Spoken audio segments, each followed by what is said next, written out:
Êtes-vous de ceux qui disent oui à toutes les informations qu'ils reçoivent venant d'une personne crédible?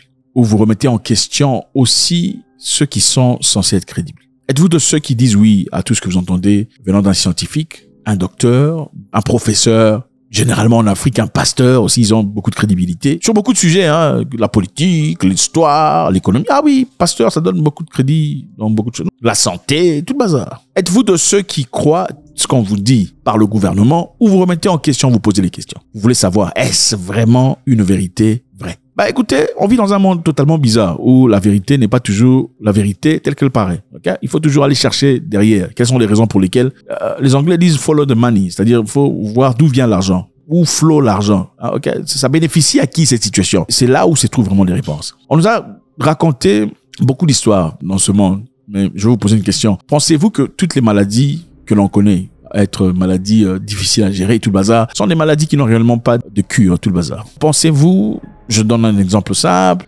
le VIH, le cancer, enfin, l'hépatite B et autre chose, diabète, vous pensez qu'il n'y a vraiment pas de cure ou vous pensez qu'il y a des cures? Enfin, on réfléchit, n'est-ce pas? On réfléchit. We bouncing off ideas of each other, c'est-à-dire nous sommes en train de jouer au ping-pong intellectuel. D'accord? Vous pensez que ces histoires existent ou pas? Est-ce qu'il y a possibilité peut-être qu'il y ait des cachotteries ou qu'il y ait un secret quelque part? On a les médicaments, mais on n'en donne pas. On se poserait la question de savoir pourquoi on ferait ça? Pourquoi on garderait les médicaments et ne pas les donner aux gens qui en ont besoin, qui en ont vraiment besoin? Ce serait injuste, n'est-ce pas? Inhumain, inacceptable. Qui ferait ce genre d'histoire? Bah écoutez, tout le monde ne réfléchit pas comme vous. Alors, je voulais dire que votre façon à vous de réfléchir, dans votre bienséance, dans votre sympathie, n'est pas une façon universelle de voir la vie. Il y a des gens qui sont mus par l'argent, ok? Le gain direct. Il te dit, qu'est-ce que je gagne dans cette histoire? Essaie de sauver ma fille est en train de perdre sa jambe, d'accord, mais qu'est-ce que moi je gagne dans cette histoire? Ah oui, il y a des gens, ah, mais comment tu peux dire ça? Ah oui, mais d'accord, mais c'est ta fille. Quand tu as fabriqué ta fille dans la chambre, moi j'étais pas là. Qu'est-ce que moi je gagne dans cette... Ouais, il y a des gens qui sont comme ça. Sont-ils méchants? Eh ben écoute, la méchanceté est relative, hein, ça dépend. C'est méchant selon ta culture à toi, pas sa culture à lui. Il y a un moment donné, je pense en 2014, il y avait un moment très difficile en Afrique de l'Ouest. Je pense qu'il y avait l'Ebola qui faisait rage. C'était très difficile, les gens tombaient de partout. L'hémorragie, sortant de chaque orifice, il y avait du sang qui coulait et c'était triste.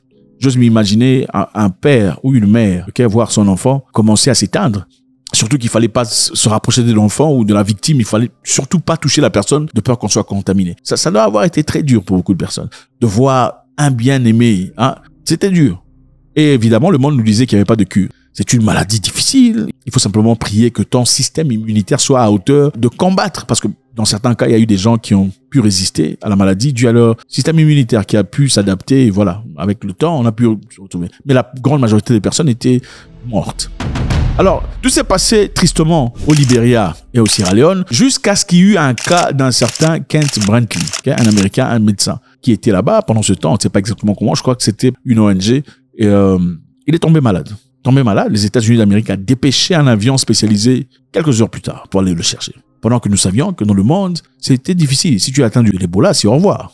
Les États-Unis l'ont dépêché, on a pris le monsieur, on l'a ramené aux États-Unis d'Amérique. Quelques temps plus tard, on a entendu qu'il avait repris ses forces. Ok, oh non, la justification était simple. On lui a donné un traitement, un médicament qui n'a encore jamais été attribué à un être humain. C'était encore dans les tests. C'était in vitro. On ne l'avait jamais fait dans le in vivo. Donc, c'est un traitement expérimental et tout le bazar. Le monsieur est bien, pendant qu'il y a des gens qui tombaient. Maintenant, ma question est celle-ci. On nous disait qu'il n'y avait rien du tout, rien de chez rien. Ceci est-ce valable dans beaucoup d'autres choses, beaucoup d'autres histoires, beaucoup d'autres maladies? Peut-être. C'est une question que je pose. Y a-t-il peut-être des cures quelque part sur d'autres histoires sur lesquelles nous ne savons peut-être pas, mais c'est réservé pour quelconque raison. Peut-être des raisons économiques, ou peut-être ça changerait carrément le dessin économique médical. Parce que voilà, le médical va avec l'économie. Hein. Les gens investissent de l'argent pour avoir des médicaments pour vous. Ce n'est pas gratos. Les gens investissent pour bénéficier. Les médicaments, écoutez, dans le passé, on vous donne les médicaments pour vous guérir. Aujourd'hui, il doit avoir un sens financier par rapport à ça. Qu'est-ce que moi je gagne pour te faire guérir? Il faut que tu payes pour que je guérisse parce que j'ai investi mon argent. C'est de ça qu'il s'agit. La Russie, les amis, se prépare à tester un vaccin contre le cancer. Un vaccin créé à partir du profil génétique unique de chaque patient. Congratulations. C'est intéressant de voir. La Russie crée un vaccin approprié, un vaccin spécifié pour chaque individu. Ce traitement personnalisé qui utilise la technologie de l'ARN. Okay, je sais, vous avez entendu parler de l'ARN. Ce n'est pas une technologie acceptée de tout le monde. Les gens n'aiment pas parce qu'il y a une intelligence artificielle attachée à cette technologie. C'est-à-dire, comment ça va se passer? On va examiner ce que tu es sur le plan microbiologique et c'est par rapport à ça qu'on va programmer l'ARN pour que tu sois guéri de tes problèmes. Okay? L'intelligence artificielle sera d'abord testée chez les patients atteints de la mélanome avant d'être étendue dans d'autres formes de cancer. Donc la mélanome, pour ceux qui ne savent pas, c'est le cancer de peau. Okay? Plusieurs formes, ça commence généralement très subtilement. Beaucoup de gens ne le remarquent pas, ne savent pas. Des fois, dans les angles aussi, on peut remarquer ce genre d'histoire. Je sais parce que je suis déjà parti faire un test par rapport à ce cancer.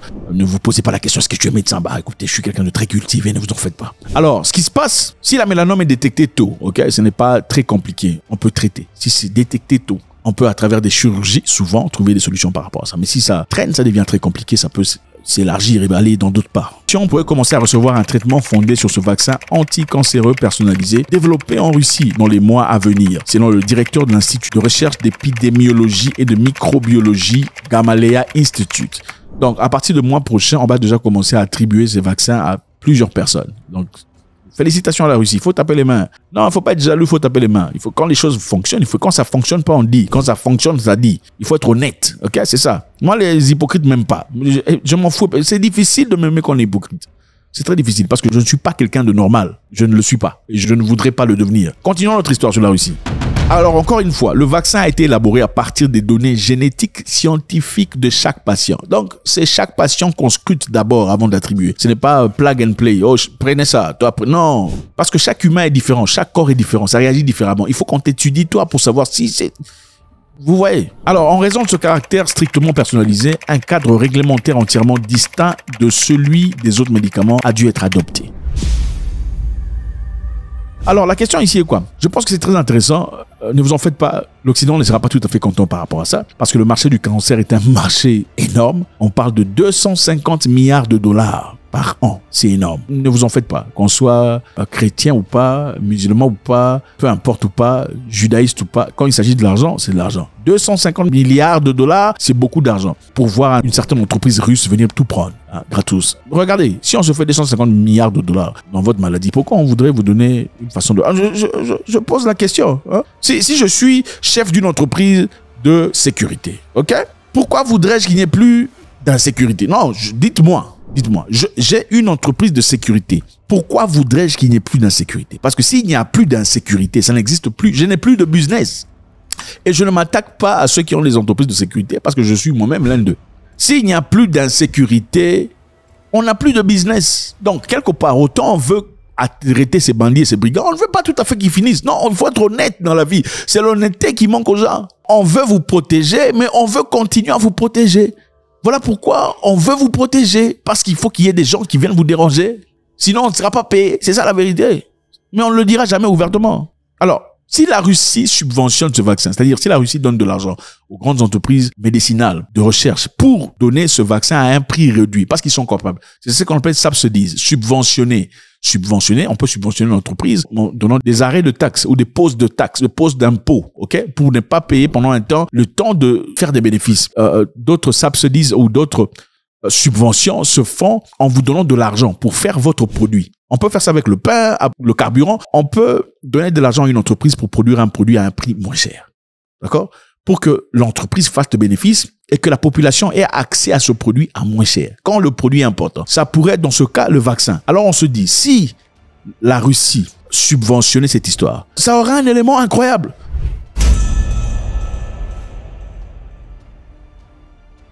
Alors, l'impact géopolitique serait énorme parce que la Russie, dans ce cas, voudrait distribuer ses vaccins en Afrique, gratos par exemple. Et c'est une influence énorme que la Russie va gagner, même des pays hésitants par rapport à eux. C'est une influence énorme. Et pas seulement une influence énorme sur le plan géopolitique, c'est aussi énorme sur le plan financier. Parce que comme je l'ai dit précédemment, il y a des vaccins anticancéreux occidentaux qui ont été programmés par Moderna et Merck. Le coût estimatoire, c'est autour de 100 000 à 200 000 dollars par patient. 100 000 à 200 000, c'est beaucoup d'argent. Si la Russie vient le faire gratos, vous voyez de quoi on parle. Bon, regardons dans le passé. Si vous voulez savoir ce que quelqu'un fera dans le futur, regardez simplement ce qu'il s'est déjà passé dans le passé. À l'époque de Covid, si vous vous en souvenez, beaucoup de choses se sont passées. La Russie avait développé un vaccin et enregistré des vaccins Covid pendant la pandémie, notamment le Sputnik 5. Le Sputnik 5 était très efficient, mais on a repoussé ça par l'Occident. Pourquoi? Parce que l'Occident n'avait pas encore fait l'argent. Il faut dire la vérité. Ils ont dit non, on ne veut pas ça, on peut faire confiance aux Russes parce que machin histoire. Mais Sputnik, d'après l'ANSET, qui est un laboratoire incroyable dans le monde, Il avait 91% de réussite. Donc, 91% des gens qui prenaient Sputnik étaient immunisés. Ça, c'est d'après l'ANSET à l'époque. Mais ils ont rejeté ça. Pourquoi? Parce qu'ils n'avaient pas encore fait l'argent qu'il fallait. Maintenant, pendant l'époque de Covid, je ne sais pas si vous vous en souvenez, il y a eu le Madagascar qui avait trouvé aussi quelque chose pour prévenir. C'est Artemisia quelque chose, n'est-ce pas? Tous les essais et tests de ce premier remède ont été menés et son efficacité dans la réduction et l'élimination des symptômes a été prouvée pour le traitement des patients atteints du Covid-19. En fait, l'histoire nous prouvera, mais aujourd'hui, il y a déjà 2 cas qui ont été guéris avec le Timbav-CVO. Vous vous en souvenez? Ah oui. Et pourquoi? Parce que statistiquement, les gens tombaient de partout. Hein? Les gens tombaient en Afrique, en Europe, en Asie, mais à Madagascar, il n'y en avait pas. Je vous rappelle que même avant que ça ne commence en Afrique, il y a le monsieur des ordinateurs qui disait je suis en train de voir qu'en Afrique, les gens vont tomber comme des mouches, n'est-ce pas? Nous devons nous préparer au pire. Dans d'autres pays, nous avons vu comme le virus s'accélère réellement avec point de basculement. Le meilleur conseil à donner à l'Afrique est donc de se préparer au pire. Et les Africains ont résisté. On ne sait pas pourquoi, peut-être que le système immunitaire est différent, mais les Africains ont résisté. D'accord? Alors, Madagascar a produit son produit et a demandé de faire des conférences. Je pense une conférence précisément avec les présidents, les leaders africains. Pendant cette conférence, regardez comment les leaders africains le regardaient. C'est comme si, ah monsieur, raconte, finis ton histoire, comme ça on va passer. Pourquoi? Parce que chaque Africain s'attendait à ce que le salut vienne de l'Occident. Il y a même eu le docteur Kenneth Kaunda Jr., le fils du président Kenneth Kaunda de la Zambie. Okay? Il a dit, on ne peut pas accepter ce genre d'histoire. Pour que l'on accepte le produit, le vaccin venant de l'Europe et de l'Occident, il faudrait l'envoyer d'abord en Afrique pour que les Africains l'examinent, enfin les scientifiques africains examinent. Ils doivent y jeter un coup d'œil, scruter pour enfin l'administrer. Il a posé une résistance. Mais à l'époque, il y avait un docteur médecin là de la RDC. C'est toujours des choses bizarres qui sortent. C'est bizarre. Un médecin là de la RDC qui disait que quoi, la RDC était disponible de recevoir les vaccins. Nous sommes disponibles pour faire des recherches ici. Même si ces vaccins n'ont jamais été attribués à des humains, nous, on est prêt à faire ça. Ah oui, le monsieur a reçu de l'argent. C'est comme ça. Les gens sont mus par l'argent, faire n'importe quoi. Pendant que le reste de l'Afrique s'est levé pour résister, pour comprendre. Lui dit non, il faut envoyer. Alors, pour savoir ce que quelqu'un fera dans le futur, il faut simplement regarder ce qu'il a déjà fait dans le passé. C'est aussi simple, n'est-ce pas? Le passé est très important. Quand on dit, oh, mon passé, c'est mon... Non, si quelqu'un te dit, mon passé, c'est mon passé, il faut fuir loin, loin, très loin, très loin. Quelqu'un te dit, mon passé, c'est mon passé, il faut fuir très loin. Parce que même pour avoir un boulot, on te demande ton CV. Le CV, c'est quoi? C'est ton passé. On veut savoir, tu étais où? Tu es passé par où? Tu as fait combien de temps? Pourquoi tu as quitté après 2 semaines? Qu'est-ce qui s'était passé? Mais là-bas aussi, tu as quitté après 3 semaines. Comment? Mais là-bas aussi, tu as fait 1 mois. Mais attends, 2 semaines, 3 semaines, 1 mois. C'est toi le problème. Les gens ne veulent pas qu'on regarde leur passé parce qu'on comprendra. Chaque humain laisse des traces. Les traces, quand vous les mettez ensemble, ça donne un dessin. C'est aussi simple. Dans le passé, la Russie a donné beaucoup d'histoires aux Africains. Inclus récemment d'ailleurs, des laboratoires mobiles pour assister les gens au Burkina Faso. C'était contre des maladies épidémiques, des maladies difficiles, hémorragiques, des fièvres de dengue. L'objectif, c'était donner des laboratoires en forme automobile pour faciliter ces pays africains de pouvoir faire des examens et d'identifier la cible rapidement sans avoir à envoyer des échantillons en Europe et attendre le retour pendant que la maladie fait des rages. C'était ça. Le Burkina Faso en a reçu. L'Ouganda en a reçu parce que l'Ouganda aussi souffre très souvent à côté de la RDC avec le sida et c'est quoi l'autre là? L'Ebola et beaucoup autre chose.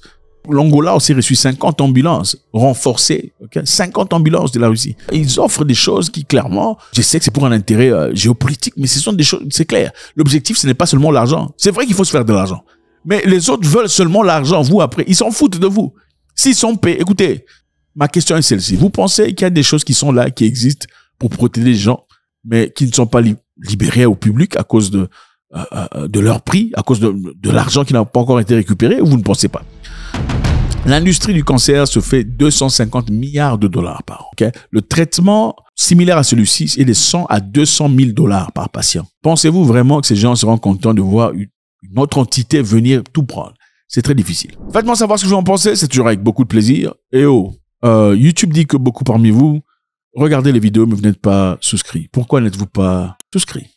Je vous encourage de le faire. Laissez un commentaire. On veut vous lire, ok? On vous sait très intelligent. Ça contribuera certainement au développement intellectuel, toujours dans le respect. God bless.